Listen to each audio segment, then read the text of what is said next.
दोस्तों, क्या आप लद्दाख का ट्रिप जो है छोटी गाड़ी यानी कि हैचबैक या फिर सेडान हो गई, ऐसी गाड़ी से प्लान करने की सोच रहे हो और ये कंफ्यूज हो रहे हो कि ये छोटी गाड़ियां जो है लद्दाख जा भी सकती है नहीं जा सकती, क्या आपको एसयूवी ही रेंट पे लेनी पड़ेगी? ये लद्दाख में सेल्फ ड्राइव और सेल्फ राइड करके जाने का जो सपना है बहुत सारे लोगों का होता है पूरी दुनिया भर में। और जैसे ही लद्दाख के रोड्स ओपन होते हैं, मनाली ले हाईवे, श्रीनगर ले हाईवे, बहुत सारे एडवेंचरिस्ट आप जैसे मेरे जैसे जो हैं वो अपनी गाड़ी बाइक लेके लद्दाख के लिए निकल जाते हैं। पर होता ये है कि हम सभी के पास में ये लग्जरी नहीं होती है कि भाई high ground clearance SUV type की गाड़ियां हो हमारे पास में। तो आज इस लद्दाख ट्रैवल गाइड सीरीज़ के इस एपिसोड के अंदर मैं इसी टॉपिक पर बात करूंगा और आपको बताऊंगा कि क्या आप छोटी गाड़ी लद्दाख ले जा सकते हो। अगर ले जा रहे हो तो आपको चैलेंजेस क्या आएंगे, आप टिप्स कौन सी फॉलो कर सकते हो जिससे आप सक्सेसफुली जो है अपनी सेल्फ ड्राइव ट्रिप लद्दाख की छोटी गाड़ी हैचबैक या सेडान में कैसे करो। चलो फिर शुरू करते हैं। हेलो, नमस्ते और झूले। अगर आप इस चैनल पे नए हैं तो मेरा नाम धीरज है और मैं आप सभी की जो हिमालयन ट्रिप्स है उनको यादगार और सेफ बनाने में आपकी हेल्प करता हूँ। चलो सीधा मुद्दे पर आए और शॉर्टेस्ट आंसर करूँ कि छोटी गाड़ी में आप लद्दाख जा सकते हो नहीं जा सकते हो? बिल्कुल जा सकते हो। क्या मुश्किलें आएंगी? बिल्कुल आएंगी। क्या चैलेंजिंग होगा? बिल्कुल चैलेंजिंग होगा। काफ़ी सारे सेक्शन काफ़ी चैलेंजिंग हो सकते हैं आपके लिए, खास तौर से आप रूट कौन सा फॉलो कर रहे हो इस पर भी बहुत कुछ डिपेंड करेगा। पर नैनो जैसी गाड़ियां भी गई हुई हैं और मैंने खुद ने अपनी डिज़ायर और सेंट्रो को ये remote Himalayas including Ladakh, Spiti, Zanskar valley के कोने कोने तक लेकर गया हुआ हूँ, जहाँ से वो सेफली वापस भी आई हुई हैं। घूम फिर के दो चीज़ें ऐसी हैं जिनके ऊपर बहुत कुछ डिपेंड करता है। एक कि आप अपनी गाड़ी से कितना प्यार करते हो और दूसरा आपका ड्राइविंग स्किल का लेवल क्या है। क्या आपने मुश्किल रोड कंडीशंस में पहले गाड़ी चलाई हुई है नहीं चलाई हुई, हिल्स में कितनी गाड़ी चलाई है, कितना एक्सपीरियंस है आपको हिल ड्राइविंग का। तो इन दोनों चीज़ों पे बहुत कुछ डिपेंड करता है। पर हाँ, अगर आप लद्दाख का ट्रिप जो है छोटी गाड़ी से कर रहे हो तो आपको चैलेंजेस का सामना जो है वो ज़रूर करना पड़ेगा। और अगर आप हैचबैक और सेडान में कंफ्यूज हो कि भाई हैचबैक लेके जाऊँ या सेडान लेके जाऊँ, तो मैं ये बोलूँगा कि हैचबैक मेरे ओपिनियन में ज़्यादा बेटर चॉइस रहेगी, क्योंकि जो सेडान होती है वो उसमें पीछे बूट निकला रहता है, डिक्की निकली रहती है। तो खास तौर से जब आप चढ़ाई कर रहे हो और गड्ढे हैं जैसे कि पासेस वगैरह हो गए, तो वहाँ पे बूट जो है वो नीचे लगता रहता है या डिक्की जो है नीचे लगती रहती है और आवाज़ आती है, तो थोड़ी सी घबराहट भी हो जाती है कई बार कि भाई गाड़ी नीचे तो नहीं लग गई, पर वो बूट लगता है। तो इसलिए मेरे ओपिनियन में जो हैचबैक है वो ज़्यादा बेटर ऑप्शन है। पर अब इन सब चैलेंजेस को ध्यान में रखते हुए मैं ये बोलूँगा आपको कि 3 इंपॉर्टेंट पॉइंट्स हैं जो आपको ध्यान में रखने हैं। ऑफकोर्स मैं आगे आपको 6 से 7 टिप्स भी बताऊंगा, कुछ एसेंशियल्स भी बताऊंगा जो आपको ले जाने चाहिए छोटी गाड़ी में। बट जो 3 मेजर इंपॉर्टेंट पॉइंट्स हैं जो आपको अपने दिमाग में रखने हैं जब भी आप लद्दाख का ट्रिप जो है छोटी गाड़ी से कर रहे हो, इसमें सबसे पहला इंपॉर्टेंट पॉइंट ये आ जाता है कि अगर आप इनएक्सपीरियंस्ड हो, कि आपको एक्सपीरियंस नहीं है पहाड़ों में गाड़ी चलाने का, हिल्स में गाड़ी चलाने का, गंदी रोड्स में गाड़ी चलाने का, तो मैं आपको हमेशा यही रेकमेंड करूँगा कि आप श्रीनगर ले हाईवे की साइड से जाएँ। जब आप श्रीनगर ले हाईवे की साइड से जाओगे तो आप यूज टू होते जाओगे धीरे धीरे हिल ड्राइविंग की कंडीशंस के लिए, किस तरह के चैलेंजेस आ रहे हैं उसके प्रति। एंड जैसे ही आप लद्दाख पहुंचोगे तो आप एक फिर भी स्टेबलाइज रोड से पहुंच रहे हो और आपको एक अंदाज़ा हो जाएगा कि आप खुद कैसे फील कर रहे हो, आपका कॉन्फिडेंस लेवल खुद का क्या है। तो जब आप लद्दाख पहुंचेंगे तो अगर आपको लगता है कि हाँ, जो अभी तक का रास्ता था आपने ठीक से मैनेज कर लिया है, आप लद्दाख में ट्रैवल कर सकते हो, लद्दाख की साइट सीइंग वगैरह कर सकते हो। वहाँ पे सिमिलर टाइप की रोड्स होंगे जो अभी तक आपको मिल चुके होंगे श्रीनगर ले हाईवे पे। तो आप लद्दाख घूमिए। लद्दाख में थोड़ा सा जो पासेस वगैरह हैं उसके आसपास रोड टूटा फूटा होता है। नुब्रा से पैंगोंग जाओगे श्योक होते हुए तो थोड़ा चैलेंजिंग और हो जाएगा, वहाँ पे सेक्शंस कुछ ऐसे होंगे जो आपको थोड़ा और चैलेंज देंगे। तो जो आपका ड्राइविंग स्किल है वो भी टेस्ट होने वाला है और जो कॉन्फिडेंस है वो भी बढ़ने वाला है। अब लद्दाख की साइट सीइंग करने के बाद में आपको और अंदाज़ा हो जाएगा कि भाई किस तरह की रोड्स का सामना आप कर रहे हो, आपका कॉन्फिडेंस लेवल बढ़ जाएगा, तो आप फिर मनाली ले हाईवे लेते हुए वापस आ सकते हो। पर इस पूरे ट्रिप में आपको कहीं पर भी ऐसा लगता है जैसे श्रीनगर ले हाईवे के बाद आपको लगता है कि नहीं नहीं भाई ये तो बड़ी मुश्किल रोड कंडीशंस है, मैं इसमें गाड़ी नहीं चला सकता हूँ, तो मैं ये बोलूँगा कि भाई आप श्रीनगर ले हाईवे से ही वापस चले जाइएगा। लद्दाख की साइट सीइंग अगर आपको करनी है और आपको कॉन्फिडेंस नहीं आ पा रहा है कि आप लद्दाख की साइट सीइंग करोगे, तो आप वहाँ पे टैक्सी लेके लद्दाख की साइट सीइंग कर लीजिएगा और अपनी गाड़ी लेके फिर श्रीनगर ले से वापस आ जाइएगा। क्योंकि आपने एक श्रीनगर ले हाईवे को एक बार देख लिया है तो आपको ज़्यादा कॉन्फिडेंस रहेगा सेम रोड पे गाड़ी चलाने का। तो इस तरह से आप जो है स्टेप बाय स्टेप अपना कॉन्फिडेंस बूस्ट कर सकते हो और धीरे धीरे करके जो है मनाली तक आ सकते हो, श्रीनगर से स्टार्ट करके। फिर मनाली के बाद जो दिल्ली की रोड्स हैं वो तो नॉर्मल हिल्स की रोड है, पूरे ताड़ रोड है बने हुए हैं, थोड़ा बहुत ट्रैफिक होगा बट आप मैनेज कर सकते हो। दूसरा इंपॉर्टेंट पॉइंट जो हमेशा ध्यान में रखना है वो ये है कि भाई आपको अपनी गाड़ी के बारे में थोड़ा आइडिया होना चाहिए, उसमें डिफरेंट पार्ट्स अंडर बेली में कहाँ पे है उसका पता होना चाहिए, और आपको जो ड्राइविंग करनी है बहुत ही कॉशियसली, केयरफुली, सावधानी से करनी है वहाँ पे, ताकि जो अंडर बेली, जो गाड़ी के नीचे स्क्रैचेस भी लग रहे हैं अगर किसी सेक्शन के अंदर कहीं पे रोड अगर काफ़ी ख़राब है या स्लश है और आप गाड़ी वहाँ से निकाल रहे हो, तो आपको पता होना चाहिए कि भाई कहाँ पे स्क्रैचेस आप लगवा सकते हो नीचे गाड़ी में, कहाँ पे नहीं लगवा सकते हो। जैसे कि इंजन सम्प, जिसे आपको हमेशा प्रोटेक्ट करना है, कभी भी उसमें पंचर नहीं होना चाहिए। अगर इंजन सम्प में पंचर हुआ तो सारा तेल निकल जाएगा, आपकी गाड़ी वहीं चोक हो जाएगी।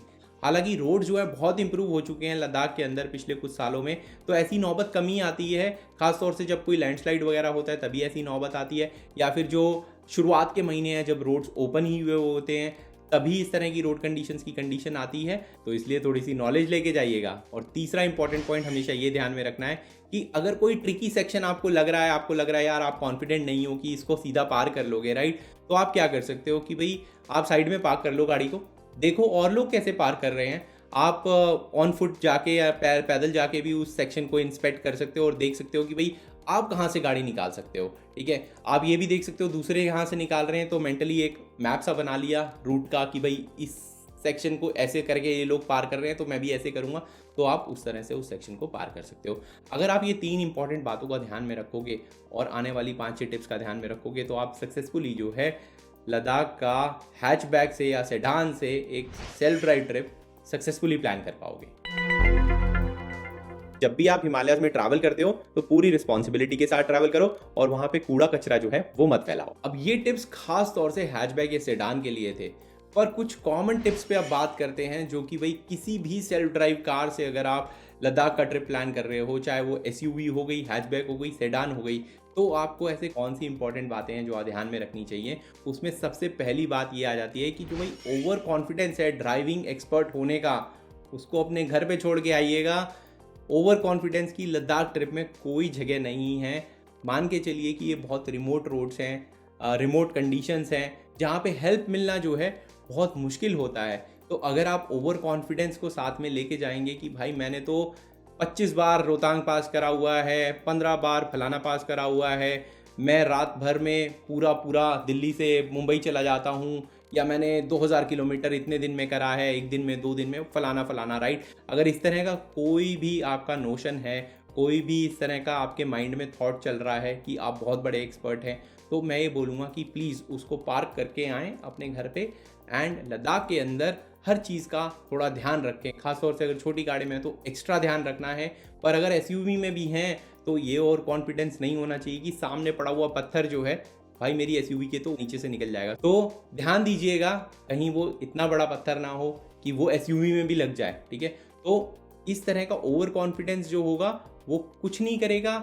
अगर वो पत्थर आपकी गाड़ी में लग गया तो भाई गाड़ी वहाँ पे ख़राब हो सकती है, रिमोट लोकेशन होगी, हेल्प मिलना मुश्किल हो जाएगा, और टो करानी गाड़ी वहाँ से और भी चैलेंजिंग हो जाती है। ओपन ट्रक नहीं जाते हैं तो बंद ट्रक में अपनी गाड़ी लेकर आनी पड़ेगी, और बहुत सारे मैंने ऐसे लोग देखे हैं जिनकी गाड़ी बंद ट्रक में आई है और डेंट ही डेंट लगे हुए हैं। वापस तो आ गई बट डेंट की बहुत ज़्यादा मरम्मत करानी पड़ी फिर।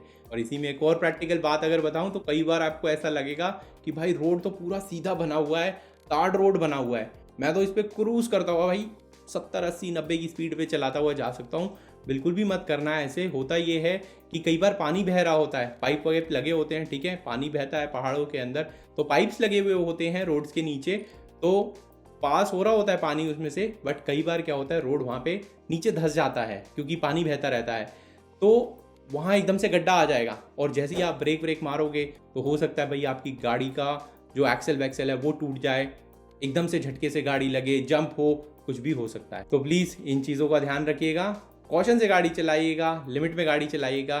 ब्रेक आप लगा सकते हैं, सडनली कुछ आता है तो उस तरह से गाड़ी चलाइएगा। दूसरी टिप ये है कि अगर आपको कोई भी रोड का ट्रिकी सेक्शन दिखा है या ख़राब सेक्शन दिखा है जहाँ पे पानी बह रहा है, स्लश है, स्नो है, या लैंडस्लाइड हुआ है, मिट्टी पड़ी हुई है वहाँ पे, और आपको लग रहा है ये ट्रिकी होने वाला है इसे पार करना, तो बिल्कुल भी जल्दबाजी मत करिएगा उसे पार करने के लिए। जो जैसे मैंने अपना हैचबैक और सेडान का इंपॉर्टेंट पॉइंट बताया था, सिमिलर सा ही पॉइंट है। नहीं तो होगा क्या, अचानक से अगर आप पार करोगे, झटके से पार करने की कोशिश करोगे, तो कई बार शार्प स्टोन होते हैं नीचे ऐसे सेक्शंस के अंदर जो आपकी गाड़ी के टायर को पंचर कर देंगे, या फिर वो इंजन सबको पंचर कर सकते हैं, या फिर कोई ऐसा पार्ट डैमेज हो सकता है जो रिपेयर भी ना हो पाए और जिसकी वजह से आपको बीच में ही फंसना पड़ जाए। तीसरे पॉइंट पे ऑलरेडी थोड़ी सी बात कर चुके हैं कि भाई आपको अपनी गाड़ी के बारे में पता होना चाहिए कि गाड़ी के मेजर इंपॉर्टेंट पार्ट्स जो हैं वो कहाँ कहाँ पे हैं और क्या क्या हैं वो और किस काम आते हैं, ताकि अगर कोई ऐसा सेक्शन आता है, कई बार ऐसा होगा खास तौर से जो मनाली लेह हाईवे का सेक्शन है, अगर वहाँ पे आप जल्दी पार कर रहे हो, जैसे जून के महीने में पार कर रहे हो जब रोड ओपन हुआ है, तो हो सकता है ज़रूर ऐसे कोई सेक्शन हो जहाँ पे जो अंडरबेली स्क्रैचेस हैं उनको आप अवॉइड ना कर पाओ। तो आपको पता होना चाहिए कि भाई कहाँ पे अंडरबेली स्क्रैचेस आप ले सकते हो गाड़ी के अंदर और कहाँ पे नहीं ले सकते हो। चौथी टिप ये है कि भाई जो गाड़ी में हीटर होते हैं उसे कम से कम यूज़ करिए, अवॉइड कर सकते हैं तो बेस्ट रहेगा। क्यों? क्योंकि जो गर्म हवा होती है, जो ऑक्सीजन होता है, उसको मैं कहूँगा उसकी मात्रा को कम करती है। जैसे ही आप गर्म हवा चलाते हो अपनी गाड़ी के अंदर, और ख़ास तौर से वो बंद एयर फ्लो के अंदर है गाड़ी, तो जो ऑक्सीजन है गाड़ी के अंदर उसे वो कम करना स्टार्ट कर देती है। और अगर ऑक्सीजन कम होगा, ख़ास तौर से जो हाई ऑल्टीट्यूड प्लेसेस है जैसे कि मनाली लेह हाईवे हो गया, हाई ऑल्टीट्यूड पासेस हो गए लद्दाख के अंदर, वहाँ पर अगर आपने हीटर चलाया हुआ है और बिना किसी ज़रूरत के चलाया हुआ है, मैं बोलूँगा कि अगर आप फंसे नहीं हुए हो, ट्रैफिक जैम नहीं है, ठंड बहुत ज़्यादा नहीं है, तो आपको चलाने की ज़रूरत नहीं है। अगर आप ठंड बर्दाश्त कर सकते हो तो प्लीज़ हीटर को अवॉइड करिएगा, क्योंकि ऑक्सीजन अगर कम होगा ऐसी जगहों पर तो जो AMS है, एक्यूट माउंटेन सिकनेस, उसके होने के चांसेस बढ़ सकते हैं। और अगर आपको AMS हो गया इस वजह से, तो भाई जो पूरा ट्रिप है वो पूरा स्पॉइल हो सकता है। और आपको एक्यूट माउंटेन सिकनेस होता है या नहीं होता है, इस पे बहुत कुछ निर्भर करेगा कि आपकी लद्दाख की ट्रिप जो है उसकी हैप्पी एंडिंग होगी या फिर नाइटमेयर वाली एंडिंग होगी।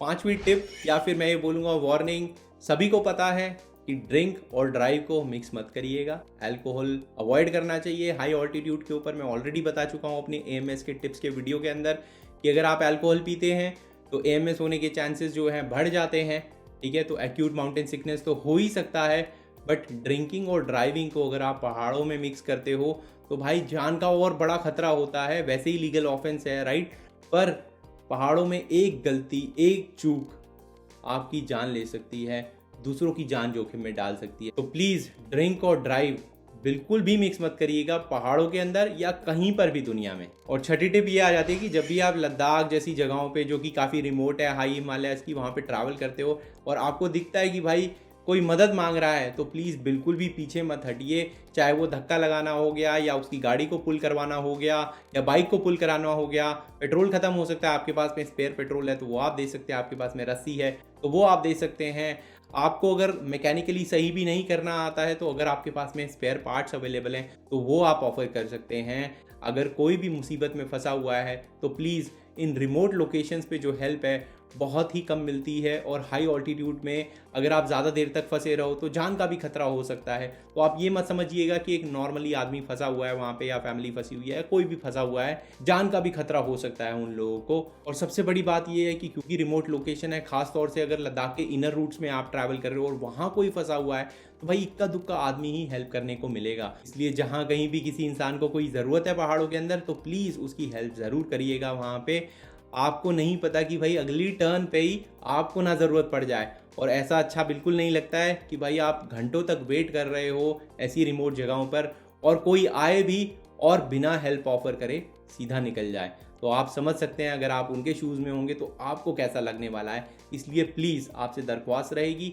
कि अपने फेलो ट्रैवलर्स वगैरह जो हैं उनकी मदद ज़रूर करिएगा अगर आप कर सकते हैं तो। इसमें सातवीं और फाइनल टिप जो है, मैं ये बोलूँगा कि जो बेसिक स्पेयर पार्ट्स हैं, एसेंशियल स्पेयर पार्ट्स हैं, वो आपके पास में हमेशा होने चाहिए जब भी आप सेल्फ ड्राइव ट्रिप जो है वो प्लान कर रहे होते हो। ज़रूरी नहीं है कि आपको उस पार्ट को यूज़ करना, उससे मरम्मत करना या मैकेनिकली उसको फिक्स करना आना चाहिए, बट अगर आपके पास में पार्ट होगा तो कई बार ऐसा होता है कि कुछ भले लोग जो हेल्प कर सकते हैं, जिनको मैकेनिकली फिक्स करना आता है चीज़ों को, या फिर आर्मी वाले लोग वो आपकी मदद के लिए आ जाएंगे, बट अगर आपके पास में स्पेयर पार्ट ही नहीं होगा तो वो भी मदद नहीं कर पाएंगे। तो वैसे तो मैं एक डिटेल वीडियो बनाऊंगा कि सेल्फ ड्राइव ट्रिप के लिए आपको कौन से पार्ट्स कैरी करने चाहिए या कौन से आइटम्स हमेशा कैरी करने चाहिए, बट जो मोस्ट इंपॉर्टेंट आइटम्स हैं वो जल्दी से बता देता हूँ इस वीडियो के अंदर। तो इसमें सबसे पहला आ जाता है बेसिक टूल किट जैक और स्पैनर के साथ में। दूसरा आ जाता है एयर कंप्रेसर या फिर फुट पंप वगैरह, जिससे आप हवा वगैरह भर सकते हो अपने टायर के अंदर। तीसरा आ जाता है हाइड्रोलिक जैक, जिससे आपको कम मशक्कत करनी पड़ेगी। अगर पंचर होता है तो हाइड्रोलिक जैक बहुत काम आएगा। अगर आपकी गाड़ी में जगह है तो प्लीज़ उसको रख के जाइएगा। चौथा आ जाता है स्पेयर टायर, स्पेयर ट्यूब, और जो पंचर्स वगैरह हैं अपने स्पेयर टायर के अंदर ज़रूर चेक कर लीजिएगा। अपने बाकी के टायर्स में चेक कर लीजिएगा लद्दाख निकलने से पहले, ताकि आपकी गाड़ी पहले से पंचर ना हो। और पांचवा आइटम आ जाता है कि पंचर रिपेयर किट जो है उसको अपने साथ में लेके जाइए। इसके अलावा स्क्रू ड्राइवर का सेट हो गया, टॉर्च लाइट हो गई, हेडलाइट के जो बल्ब्स हैं वो आप स्पेयर कैरी कर सकते हो कि बाई चांस एक खराब हो गया है तो आप यूज़ कर सकते हो। भाई हेडलाइट नहीं होगी तो रात में गाड़ी चलाने में दिक्कत होगी। ऐसे ही टोइंग के लिए 5-6 टन कैपेसिटी की रोप हो गई, वो लेके जाइए अपने साथ में। अगर गाड़ी फंसती है, किसी और की गाड़ी फंसी हुई है तो वो काम आ सकती है वहाँ पे। इसके अलावा अगर आप एक्स्ट्रा पेट्रोल या फिर डीजल कैरी करने की सोच रहे हो तो भाई जेरी कैन हो गई या एक्स्ट्रा प्लास्टिक की बॉटल्स हो गई, खासतौर से जो कोक की बॉटल वगैरह होती हैं वो आप लेके जा सकते हो। आप कपड़ा और फनल भी लेके जाइएगा, ताकि जो अगर आप पेट्रोल डालो तो इम्प्यूरिटीज़ वगैरह हैं उसको फिल्टर कर पाओ। अगर आपकी गाड़ी में जगह है तो हैमर या फिर शॉवल वगैरह रख सकते हो, अगेन मिट्टी हटाने में या फिर कोई चीज़ को तोड़ने में काम आ सकता है हैमर। और बोलूँ तो 2-3 पैक एमसील के रख लेना, कहीं लीकेज वीकेज हो रही है गाड़ी के अंदर तो काम आ सकता है। या फिर फेविक्विक हो गई, क्विक ड्राई वाली कोई भी एडेसिव हो गया या गम हो गई, वो आप लेके जा सकते हो कि छोटा मोटा कुछ रिपेयर करना है तो आप उससे रिपेयर कर सकते हो। हाँ, एक लंबी रॉड भी आप रख सकते हो कि भाई कुछ तोड़ना वोड़ना है या फिर धकेलना है पत्थर वत्थर को, तो वहाँ लंबी रॉड जो है लोहे की वो आपके काम आ सकती है। और एंड में कुछ खाने के आइटम्स वगैरह आप रख सकते हो, जैसे कि स्नैक्स हो गए, ड्राई फ्रूट्स हो गए, जो बाई चांस अगर आप कहीं पे फंसते हो जैम वैम के अंदर तो वहाँ पे काम आ सकते हैं। और पानी की जो रिफिलेबल वाटर बॉटल है वो ज़रूर अपने साथ में कैरी करिएगा। प्लास्टिक की वाटर बॉटल अवॉइड करिए भाई, प्लास्टिक लेके जाओगे प्लास्टिक वहीं छोड़ के आओगे, कूड़ा कचरा फैलेगा पहाड़ों के अंदर। तो इसलिए रीफिलेबल वाटर बॉटल जो होती है वही आप पहाड़ों में लेके जाइएगा अपने लिए। तो दोस्तों ये पूरी की पूरी बातें जो थी एक सेल्फ ड्राइव ट्रिप को प्लान करने के लिए लद्दाख में, वो मैं आपके साथ में शेयर करना चाहता था। ये टिप्स हो गई, इंपॉर्टेंट पॉइंट्स हो गए, अगर आप इनको ध्यान में रखेंगे तो आप अपनी सेल्फ ड्राइव ट्रिप जो है लद्दाख की सक्सेसफुली प्लान कर सकते हो। चाहे वो एसयूवी हो गई, हैचबैक हो गई, सेडान हो गई। अब एंड में अगर आपको ये वीडियो पसंद आया तो लाइक ज़रूर कर दें इस वीडियो को। अगर आपको लगता है किसी और के काम आएगा तो उसके साथ शेयर कर दें। अगर आपका कोई क्वेश्चन है तो नीचे कमेंट सेक्शन है, उसको यूज़ करें, वहाँ पे मैं आपकी हेल्प जल्द से जल्द करने की कोशिश करूँगा। तब तक के लिए दोस्तों, झूले और हिमालय जो है उन्हें क्लीन रखने में अपना पार्ट ज़रूर प्ले करें।